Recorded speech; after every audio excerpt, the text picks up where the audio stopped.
பாப்பா ஃபேஸ் தெரியட்டும். பாப்பா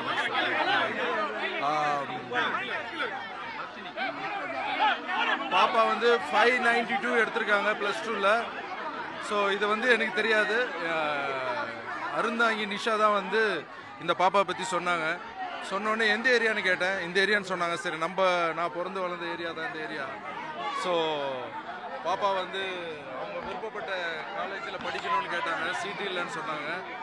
ஸோ அவங்க விருப்பப்பட்ட காலேஜ்லேயே சீட்டு வாங்கி கொடுத்து குழந்தைக்கு ஃபீஸ் கட்டி, ஸோ என்னால் முடிஞ்ச மாற்றத்தில் ஒரு சின்ன மாற்றம் இது. ஸோ உங்கள் எல்லாருடைய ஆசீர்வாதமும் அந்த குழந்தைக்கு தேவை. அந்த குழந்தை என்ன சாதிக்கணும்னு நினைக்குதோ உங்களுடைய ஆசீர்வாதம் தேவை. Thank you so much. படிங்க. அதான் அவர் வந்து ஃபீஸ் கட்டுறேன்னு சொல்லியிருக்காரு. அது ரொம்ப நான் அவரை மாதிரியே இருக்கணும்னு ஆசைப்படுறேன். அவர் மாதிரியே நான் இன்னும் 4 பேருக்கு ஹெல்ப் பண்ணணும்னு ஆசைப்படுறேன். MOP வைஷ்ணவ்ல சீட்டே எனக்கு கிடைக்கல. அண்ணா தான் பேசி வாங்கி கொடுத்துருக்காங்க. ரொம்ப தேங்க்ஸ்.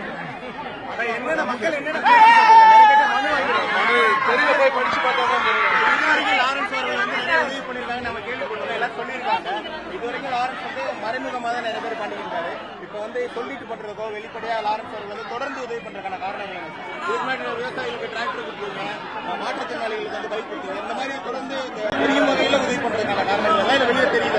ரீசன் காரணம் என்னன்னா, நம்மளை பார்த்து இன்னும் நிறைய பேர் உதவி செய்வாங்க. பிளஸ் வீடு தேடி போய் பண்றதுல ஒரு சந்தோஷம் இருக்கு. ஏன்னா இங்க இருந்து பார்க்கும்போது கஷ்டங்கள் அவ்வளவு தெரிய மாட்டேது. ஊருக்குள்ள போனாதான் இப்ப பாரு, இந்த ஏரியாவுக்குள்ள வந்தது கையில மனுவில் இருக்கு. நான் கிராமத்துக்குலாம் போயிட்டு வரும்போது வீட்டுக்குள்ள அவ்வளோ ஒரு பாக்ஸா இருக்கு மனு. அதை எடுத்து படிக்கும் போதெல்லாம் ரொம்ப கஷ்டமா இருக்கு.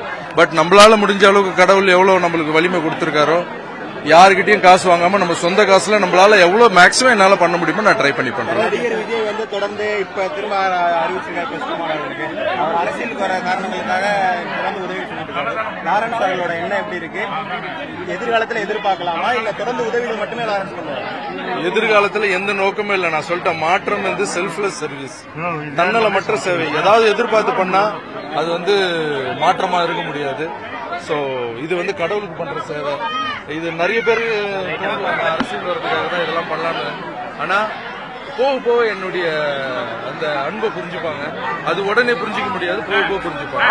ஏன்னா பழகிட்டாங்கல்ல, ஏதாவது பண்ணா ஏதாவது எதிர்பார்ப்பாங்கன்ற பழகின இந்த உலகத்துல எதுவுமே எதிர்பார்க்காம நம்ம வந்து ஒன்று பண்ணும்போது அது போக தெரியும் என்னுடைய எண்ணம். நான் ஏன் சர்வீஸ் பண்றேன். அதான் இப்போ வந்து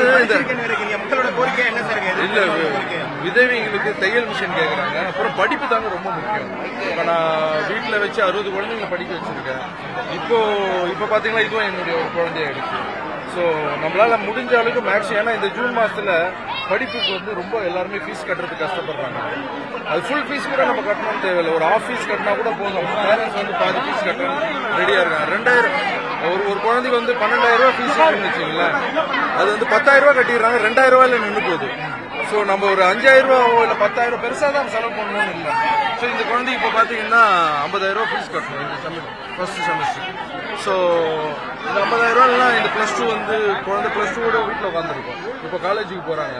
ஸோ லைஃப்ல இந்த அம்மா நான் காலேஜுக்கு போய் பெரிய ஆளாகி நீ இந்த மாதிரி நிறைய குழந்தைங்களை படிக்க வைக்கணுன்ற மட்டும் தான் நான் கேட்கறேன், தவிர வேற எதுவும் கேட்கல. Thank you so much. ப்ரெஸ் எல்லாரும் வந்ததுக்கு ரொம்ப நன்றி. தேங்க்யூ.